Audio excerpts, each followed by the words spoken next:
Hi guys, तो आज की वीडियो में हम लोग देखने वाले हैं द ब्रिलियंट हीलर के एपिसोड नंबर 2 को। एपिसोड की स्टार्टिंग में हमको जेनोस को दिखाया जाता है, जो कहता है तुम लोग मुझे अपनी एडवेंचरर पार्टी पे से जल्दी क्यों निकाल रहे हो और बदले में तुम लोगों ने मेरे को एक गोल्ड कॉइन क्यों दिया।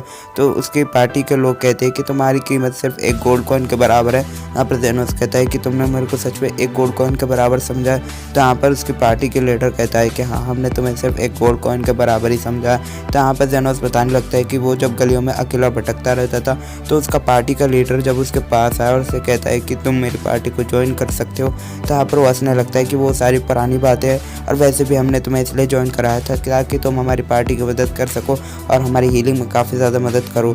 तो अब हम तुम्हें अपनी पार्टी से निकाल रहे हैं, बदले में तुम्हें एक गोल्ड कॉइन भी दिया है। ये सुनकर जो जेनोस है वो काफ़ी गुस्सा हो जाता है और कहता है अच्छा ठीक है, मैं तुम्हारी पार्टी को छोड़ रहा हूँ। तो यहाँ पर इसके बाद सीन कट होता है और हमें एक लड़की के चिल्लाने की आवाज़ को सुनाई जाती है। यहाँ पर जो एक लड़की होती है और एक बास्टर्ड सी शक्ल का एक लड़का होता है जो एक एल्फ को परेशान कर रहे होते हैं। मतलब एक एल्फ जो है उनकी गुलाम होती है, उसको परेशान कर रहे थे। वो एल्फ वहाँ से किसी तरीके से भागने की कोशिश करती है और वह भागते भागते जा ही रहे होते हैं, लेकिन अचानक वो लड़का उसके पैर में तीर मार देता है और वो एल्फ में ही गिर जाती है। वो लड़का उसके पास आकर कहता है कि तुमने भागने की कोशिश करी, तुम बहुत ज़्यादा बुरी मुसीबत में पड़ने वाली हो। तो वो उसको एक चाकू भी मार देता है, जिसके बाद वो एल्फ जो है वहीं पर गिर जाती है और जेनोस वहीं से जा रहा होता है। वो उन दोनों को उस एल्फ के साथ एक घटिया हरकत करते हुए देख रहा था कि ये दोनों कर क्या रहे हैं, और वो उन दोनों से पूछता है कि तुम लोग ये क्या कर रहे हो। तो यहाँ पर वो लेडी कहती है तुम्हें इससे कोई मतलब ले। तो यहाँ पर हमारे जो जेनोस है वो कहता है कि मैं इस एल्फ को खरीदना चाहता हूँ। तभी वो लेडी कहती है कि क्या तुम श्योर हो, क्योंकि ये जो है जिंदा भी नहीं बचने वाली, क्योंकि हमने इसे चाकू मार दिया है। तो यहाँ पर जेनोस कहता है कि मुझे उस चीज़ से कोई फ़र्क नहीं पड़ने वाला, मुझे तो बस इस एल्फ को खरीदना है। तो यहाँ पर जो जेनोस है उस एल्फ को खरीद लेता है और वो एल्फ भी जेनोस को देखकर कहती है कि तुमने मेरे ऊपर अपने सारे पैसे क्यों खर्च किए, क्योंकि वैसे भी मैं मरने वाली हूँ। तो यहाँ पर जेनोस कहता है चिंता मत करो, मैं तुम्हें बिल्कुल ठीक कर दूंगा। तो जेनोस वहीं पर उसको हीलिंग करने लगता है और उसका जो घाव है वो धीरे धीरे करके हील हो जाता है। और अचानक वो एल्फ है वो जग जाती है और कहती है कि मेरा घाव कैसा है। तो वो अपने घाव को चेक करती है और लिटरली वहाँ पर एक निशान भी नहीं होता। जैसा देखने के बाद जो जेनोस है वो काफ़ी खुश हो जाता है और यहाँ पर जो एल्फ है वो रोते हुए उसका काफ़ी शुक्रिया अदा करती है कि तुम्हारा बहुत बहुत शुक्रिया। और वो एल्फ कहती है कि तुमने ये सब कैसे किया। तो यहाँ पर जेनोस अपने बारे में बताने लगता है कि मेरा नाम जेनोस है और मेरे पास कोई लाइसेंस नहीं, मैं एक हीलर हूँ। तो यहाँ पर जो वो लड़के वो अपना नाम बताती है, मैं नाम ले लिया। तो यहाँ पर जेनोस उसका नाम सुनकर काफ़ी खुश हो जाता है और कहता है अच्छा तुम्हारा नाम ले लिया। लेली बताने लगती है कि आपका बहुत बहुत शुक्रिया और मुझे पता है आप पक्का एक ग्रेट हीलर हो। तो यहाँ पर जो जेनोस वो कहता है कि नहीं, ऐसी कोई बात नहीं है और अब तुम अपने घर जाना चाहिए। तो यहाँ पर जो लेली कहती है कि मेरे पास सच में कोई भी घर नहीं है। तो जेनोस कहता है कि अच्छा ठीक है, तो तुम मेरे साथ कहीं और चल सकती हो। तो यहाँ पर जेनोस उसे एक होटल में लेकर आ जाता है, जहाँ पर वो काफ़ी अच्छे तरीके से उसका ख्याल रखता है, उसे खाना पीना खिलाता है। और जेनोस कहता है कि एल्फ को कुछ करना वैसे इतना भी मुश्किल नहीं है, क्योंकि मैं इसके कान को हिलता हुआ देख सकता हूँ और तथा इसके साथ साथ ये जो बैठी है जिस तरीके से, उस तरीके से मेरे को पता है कि ये एक छोटी बच्ची है और छोटे बच्चों को खाना खाना बहुत ज़्यादा पसंद होता है। तब यहाँ पर एक बंदा आ जाता है जिसको काफ़ी ज़्यादा चोट लगी होती है। वो कहता है कि मुझे काफ़ी चोट लगी है, किसी के पास पानी है। तो यहाँ पर जेनोस जो है उसे अपने टेबल के पास बैठाता है। यहाँ पर लिली उसके लिए एक गिलास पानी लेकर आती है। यहाँ पे वो लड़का कहता है क्या तुम मेरी चोट को ठीक कर सकते हो। यहाँ पर जो जेनोस है वो उसकी चोट पे अपना हीलिंग मैजिक ट्राई करने लगता है और उसकी चोट धीरे धीरे करके भरने लगती है। यहाँ पर उसकी चोट पर जब भर जाती है वो पूछता है कि तुम क्या हो, तुम एक हीलर हो क्या। तो यहाँ पर वो लिली बताने लगती है कि मेरा मास्टर एक बहुत ही खतरनाक वाले हीलर है, उनका नाम जेनोस है। तो वो उसको जो है गोल्ड कॉइन दे देता है और उसका थैंक यू भी बोलता है। तो यहाँ पर जेनोस कहता है कि इसकी वजह से मैं अपने जो होटल है उसका बिल तो पे कर ही सकता हूँ। तो यहाँ पर वो उसका बिल भी पे कर देता है और यहाँ बिल पे करने के बाद जो जेनोस है उसको याद आता है कि जब उसने लिली की मदद की थी तो उसने भी उसे थैंक यू बोला था। तो लिली बताने लगती है कि मास्टर आपने मेरी जान बचाई थी, तो मेरा फ़र्ज़ है कि मैं आपको थैंक यू कहूँ। जेनोस कहता है कि मैं समझ गया, लगता है कि अब मुझे पता है कि मुझे आगे क्या करना चाहिए। वो लिली को बताने लगता है कि वो लोगों के लिए एक क्लिनिक खोलेगा, खासकर ह्यूमन के लिए। और लिली कहती है कि क्लिनिक, ये तो सच में बहुत ज़्यादा मज़ेदार होने वाला है। और वो उसे रिक्वेस्ट करने लगती है कि मास्टर आपको मुझे वहाँ नर्स रखना ही पड़ेगा, क्योंकि मेरे पास रहने के लिए कोई जगह नहीं।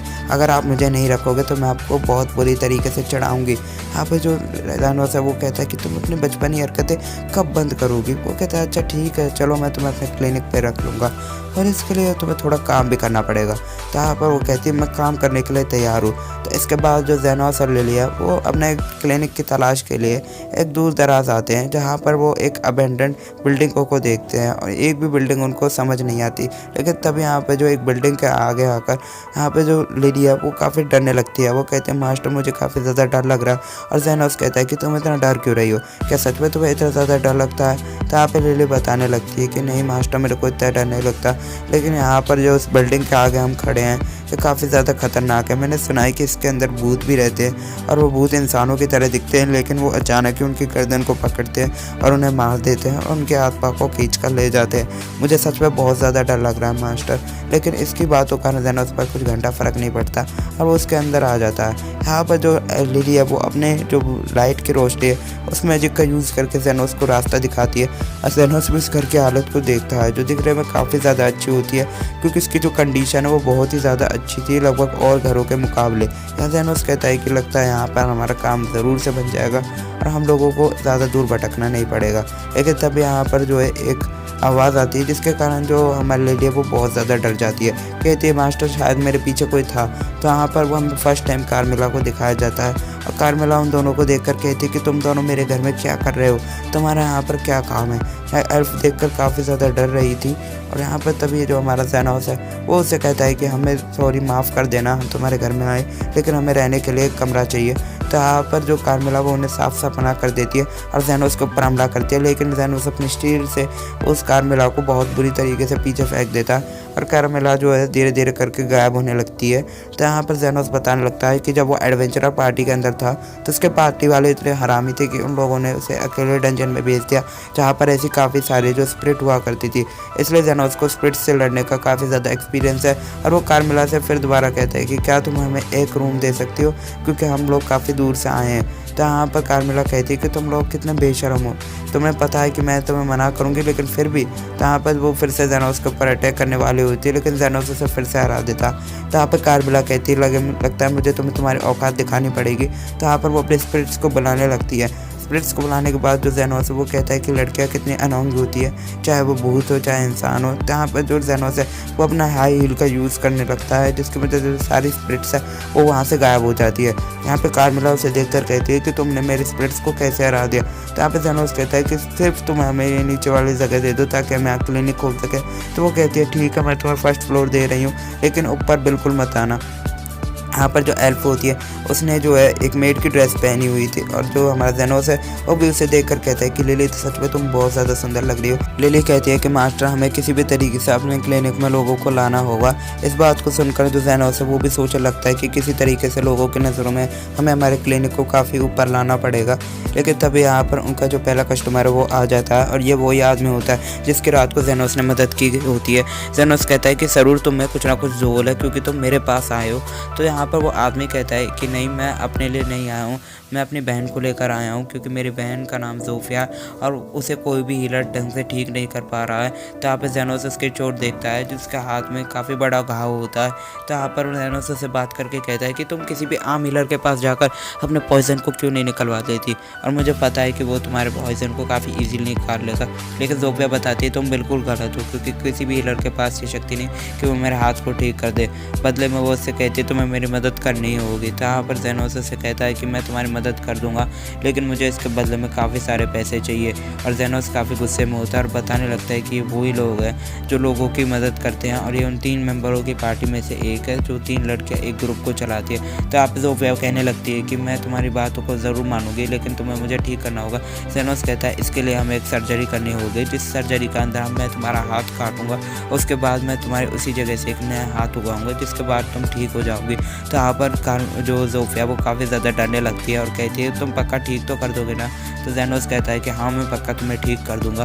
उसके बाद जो जेनोस है वो अपने मैजिक से जो चाकू है उसे बाहर निकालने लगता है। उसके बाद भी जो जोफिया वो काफ़ी ज़्यादा डरने लगती है कि क्या ये मेरे हाथ को सच में पहले की तरह ठीक कर पाएगा। और जो जेनोस है वो फाइनली उसके हाथ को बीच पे से काट देता है और फिर अपना मैजिक की मदद से उसका नया हाथ को उगाने की प्रक्रिया को शुरू कर देता है। फाइनली उसका जो नया हाथ है वो आ जाता है जिसके बाद जो जेनोस है उसकी जान में जान आ जाती है और कहता है कि मैं तो बहुत ज़्यादा थक गया, मुझे लगा था कि इस बार तो मैं फेल हो जाऊंगा। लेकिन तभी यहाँ पर जो जोफिया होती है वो कहती है मैं तो तुम्हें देखकर बिल्कुल चौंक गई। लेकिन तभी जो जोफिया के भाई कहता है कि वो कौन है, वो कार्बिला को देखकर एकदम डर जाता है। और जेनोस कहता है कि हमारा गोश्त आई मीन रूममेट है। तब यहाँ पे जो जोफिया वो हंसते हुए कहती है एक गोश्त रूममेट, ये तो कोई चौंकने वाली बात नहीं, जिसने मेरा हार्ट ठीक कर दिया वो गोश्त रूममेट को रख सकता है। और हाँ सच में तुम बहुत ज़्यादा दिलचस्प हो और मैं तुम्हें पसंद करने लगी हूँ जेनोस। ये बात सुनकर जो लिली है वो थोड़ा सा शर्माने लगती है और थोड़ा सा गुस्सा होने लगती है कि उसकी जगह अब कोई और लेने वाला है। तो यहाँ पर जेनोस जो उसके सिर को जो है पेट करने लगता है। तब यहाँ पे हमें दिखाया जाता है जो लिली है उसने 3 कप चाय बनाई हुई होती है। जेनोस पूछता है ये तीसरा कप किसके लिए, तो वो बताती है कार्मिला के लिए तीसरा कप है, क्योंकि आफ्टर ऑल वो भी हमारे साथ रहती है। वो तीनों बैठकर आपस में बात कर रहे होते हैं कि किस तरीके से आज उन्होंने एक लड़की की मदद की। तो यहाँ पर वो जोफिया वो बताने लगती है कि तुम लोगों की मदद कर रहे हो लेकिन मुझे इससे कोई फ़र्क नहीं पड़ता। लिली कहती है तुम्हारा बहुत बहुत शुक्रिया। तो यहाँ पर जेनोस भी लिली से बात कर रहा है ताकि हम अपने जो क्लिनिक को किस तरीके से ग्रो करें। लेकिन तब यहाँ पे जो काफ़ी सारे वोल्फ हैं उनके जो क्लिनिक पर हमला कर देते हैं। उन वोल्फ के लीडर जिसका नाम मिंगा होता है वो कहते हैं तुम्हारा नाम भी जेनोस है ना। तो यहाँ पे जेनोस बताने लगता है ये उस पार्टी की दूसरी मेंबर है जिसका नाम मिंगा है, जिसमें जो जोफिया हुआ करती है। तो यहाँ पे जेनोस कहता है कि इन लोगों को मेरा एड्रेस किसने दिया। तो यहाँ पर मिंगा आकर कहती है मुझे जोफिया ने तुम्हारे बारे में सब कुछ बता दिया है और मैं चाहती हूँ कि मैं तुम्हें ख़त्म कर दूँ। तो यहाँ पर वो एक कुल्हाड़ी से उसके ऊपर अटैक कर देती है, जिसके बाद जो जेनोस है वो अपनी शील्ड से उस कुल्हाड़ी को रोक देता है और मिंगा काफ़ी घबरा जाती है और वो अपने सारे दोस्तों को कहती है कि इसको ख़त्म कर दो। लेकिन जेनोस का किसी भी अटैक पर कोई असर नहीं पड़ता। और इसके बाद जो मिंगा कहती है कि भले मैं तुम्हें ना हरा पाऊँ लेकिन बदले में हम तुम्हारे क्लिनिक को तो तबाही कर सकते हैं। तो बाकी सारे जितने भी फॉक्स होते हैं वो सारे उस क्लिनिक को तोड़ फोड़ मचा देते हैं। लेकिन उसके बाद जो कार्मिला उस अपने क्लिनिक को टूटता फूटता देखते हुए कहती है तुम लोग अब मरने वाले हो। जिसको देखने के बाद जो मिंगा काफ़ी ज़्यादा डर जाती है और कहती है कि तो यहाँ पर भूत भी रहता है। और यहाँ पर जो कार्मिला वो अपनी शक्तियों को एक्टिवेट करती है कि अब मैं तुम्हें मारने वाली हूँ। तब यहाँ पे जो जेनोस है वो कहता है कि मेरे क्लिनिक पे लोगों को बचाया जाता है, मारा जाता नहीं। तो यहाँ पे जो वो काफ़ी कुछ डर जाती है और कार्मिला कहती है कि तुम्हारा बात कहने पर ही मैं इनको छोड़ रही हूँ, नहीं तो मैं इनको बिल्कुल नहीं छोड़ती। और वो कहती है कि तुम्हारा बहुत बहुत शुक्रिया कि तुमने मुझे कुछ लोगों को मारने से बचा लिया और तुमने मेरे घर को बचाया। तो यहाँ पर जो मिंगा होती है वो उससे कहती है कि आपका बहुत बहुत शुक्रिया कि आपने हमें एक भूत से बचाया। इसके बाद जो मिंगा होती है वो उसका काफ़ी शुक्रिया अदा करती है। यहाँ पे जो जेनोस है वो कहता है कि पता नहीं है सब मेरे साथ ही क्यों हो रहा है, कि ऐसी चीज़ें मेरे साथ ही घटना क्यों घटती है। तो गाइस आई होप ये एपिसोड आपको पसंद आया होगा। मिलते हैं आपसे एक नया वीडियो के अंदर। टिल से फॉल सब बाय बाय, गुड बाय।